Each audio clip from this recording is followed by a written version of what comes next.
Welcome back to the Chip Shot Football Podcast here today on a Thursday. We're going to go through a good amount of the slate on Sunday in part one of our game picks that we usually do each and every week, predicting the outcomes of all the games this upcoming weekend. And I feel like I like telling myself that I've done a pretty good job of predicting these. There's been a couple slip-ups, definitely, but this slate of games, I don't think I had too much trouble deciding compared to other weeks. So with that said, looking at the first half of the picks that I'll do today and then part two tomorrow, the first one that you see in the top left-hand corner is one that I'm really looking forward to, one of a handful of games that I'm really looking forward to in this week of games between the 49ers and the Green Bay Packers. Is the first one that we have to discuss because this is a rematch of last year's divisional game, and the 49ers obviously came away from that. They went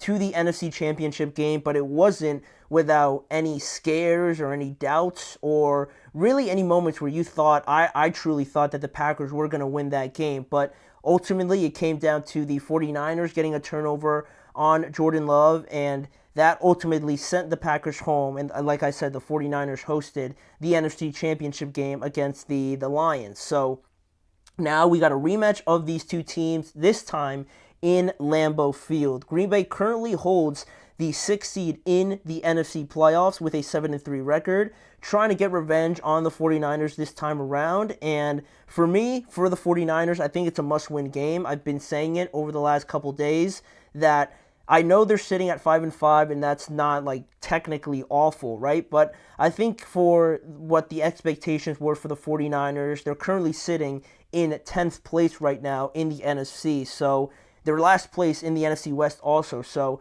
I think by those metrics, by those standards, they definitely need to be better. You know, George Kittle should be healthy to go this week, so they're going to get him back. And I expect their offense to look a bit more prolific with George Kittle. And the kind of season that he's having, honestly, it hasn't been talked about enough. So I think that's been something that they missed, obviously, last week in the loss to the Seahawks. And it's San Francisco's opportunity, I think, to really have a, sort of litmus test and kind of remind themselves that, yeah, they are that good. I think there's been a little bit of hesitancy starting to creep in, not just from me, but I feel like from a couple people. And, they still haven't beat a team over 500, where Green Bay has only beaten Houston as the only team they've beaten over 500 as well. So for both of these teams, it's a good measuring stick, a good measuring game of where they stand right now. So it was a hard one to pick. Honestly, this one was probably the toughest one to decide on,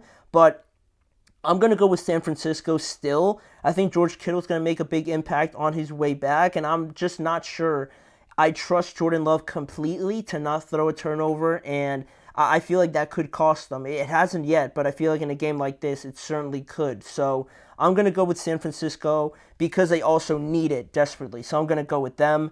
Then a not so difficult one to kind of predict, the Tampa Bay Buccaneers going to New York to face Tommy DeVito this time, not Daniel Jones. Tommy DeVito is getting his first start this week after the Giants benched Daniel Jones at the beginning of the week. Not only benching him, but dropping him apparently to the number 4 quarterback. I thought it was a number 3, but there were some videos or just some reports coming from the Giants camp that Daniel Jones was working behind like Tim Boyle, or he was working as the scout team safety or something crazy like that. It's wild. It's wild. But he hasn't said anything about it. If anything, Drew Lock's been the one more upset about not getting to start rather than Daniel Jones being the one that was benched. But then that's a whole different topic, right? It is going to be Tommy DeVito regardless. So Dable mentioned that he is trying to create a spark from his team here, coming off of the bye week, trying to get something going for them. I mean, they're 2-8. They're not really shooting for the playoffs, right? But they are trying to end the season strong, and he feels like Tommy DeVito gives them their best opportunity. So that's what the Giants are kind of looking at. But for the Buccaneers, right, they could be getting Tristan Wirfs and also Mike Evans back for this game. Mike Evans was limited, and also Tristan Wirfs. Both of them were limited in yesterday's practice. So it's kind of trending for them to get involved this week again against the Giants. So that's obviously huge for them, right, to try and make a playoff push, because they need to win the majority of their games, if not all of them. And having those two guys back is obviously going to make a big difference, despite the fact that I like the way they've been playing. It's just been missing something clearly with all the close games that they've lost. So I think getting those two guys back is going to be huge, and it's going to make the difference because I'm going to go with the Buccaneers to win. They need it more. They're playing for something, actually, and the Giants, along with the Dallas Cowboys, are the only teams in the NFL to have not won at home this season. Both of them are 0-5. So I think it continues, much like it's probably going to continue for Dallas. So I'm going to go with the Buccaneers to win by a good amount in that game. Then probably the easiest one to decide, the Chiefs are going to win. I don't think I need to say too much more other than, I mean, the record speaks for themselves. I mean, I don't know what else I could say. If anything on this game, they could get back Isaiah Pacheco and Charles Omenihu for them on both sides of the ball. So that's encouraging for the Chiefs to finally get some people back. But for obvious reasons, obviously, the Chiefs are going to win. I think they're going to bounce back after suffering their first loss of the season last week. So they should get the win here over Carolina and move to 10-1.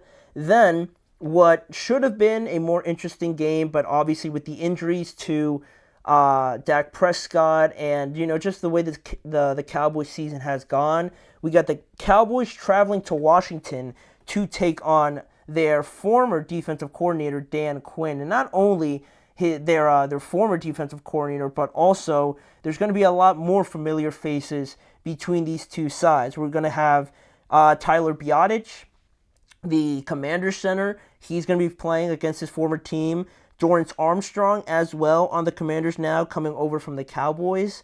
Dante Fowler Jr. is another one on that defensive side of the ball, playing against his former team. So those guys, you can imagine, are going to be uber motivated, as will Dan Quinn. They're going to try and play it down, but they'd love nothing more to have this extended break coming off of their loss to the Eagles on Thursday Night Football and get a win against their former team. That would be the perfect recipe to face this second half of the year. So I'm gonna go with the Commanders. I think they have a game here where they could try and break out of that mini offensive slump that they've been going through.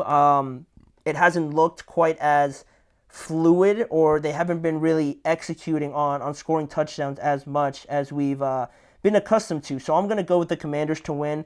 I think, maybe the Cowboys will make it a bit of a fight early on, but I feel like it's going to go usually the same as it always does, right? The Cowboys will make it close, but then also I feel like they're gonna separate themselves a little bit as we go along through the game. So I'm gonna go with the Commanders. They should win and keep a good stronghold on their wild card spot there, moving to 8-4.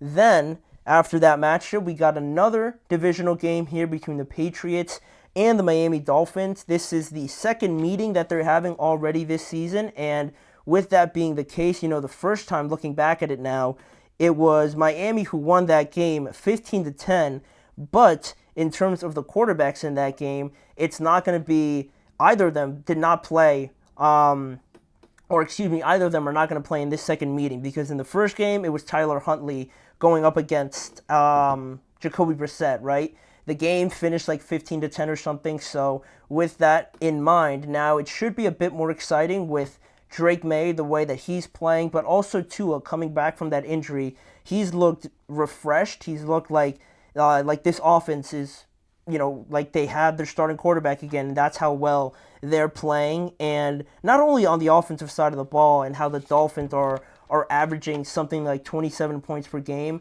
with Tua's return, but that defense has really impressed me.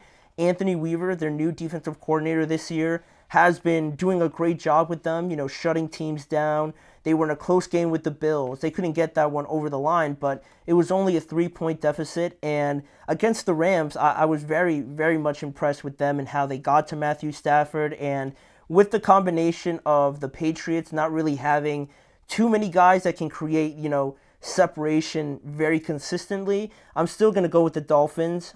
Drake May's playing great, but he can't do it all himself, right? Obviously, as a rookie. And, Miami's right in that playoff race with the Colts, right? They're only one game back of the Broncos, so it's going to be pivotal for them to try and win this game and keep pace with the Colts potentially. I don't want to give too much away, but in case they lose to the Lions, right? This could be a big win for them. So I'm gonna go with the Dolphins here as well. And lastly, we're gonna have the Titans and the Houston Texans, another divisional game that we have here in Week 12, and we got two quarterbacks who were drafted last year playing each other for the first time. I don't really count last year's because it was still Ryan Tannehill technically starting, and I'm pretty sure Will Levis only came in towards the end. So this is officially the first time both Will Levis and C.J. Stroud are playing against each other in their short NFL careers so far. Both of them only in their second year, but looking at both of them and how things have transpired from year one to year two, obviously things have been different for both of them. Very different situations that they find themselves in right now. But regardless of that, I think Tennessee and especially Will Levis have been looking better. I think that's a positive that you can take away from it. But I think just in this game, the Texans are at just a different level of development or where they want to be in terms of the playoffs and, building on a good, project that they want to keep building on. So, with the return of Nico, I expect him to be better, look better in his second game back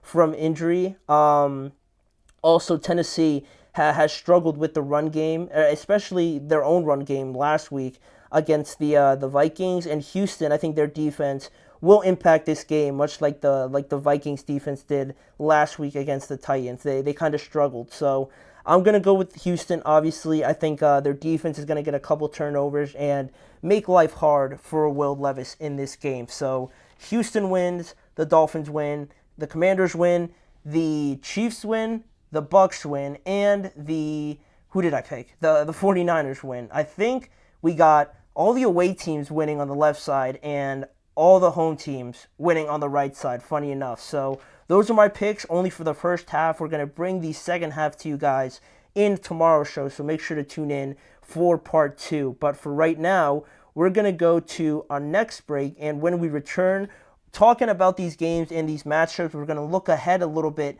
to Monday Night Football and not really break it down like a preview, but looking at the significance of this game between the Chargers and the Baltimore Ravens and what a win could mean for the Los Angeles Chargers and likewise what a loss would mean for the Baltimore Ravens. So that is coming up. You're listening to the GSMC Chip Shot Football Podcast. Looking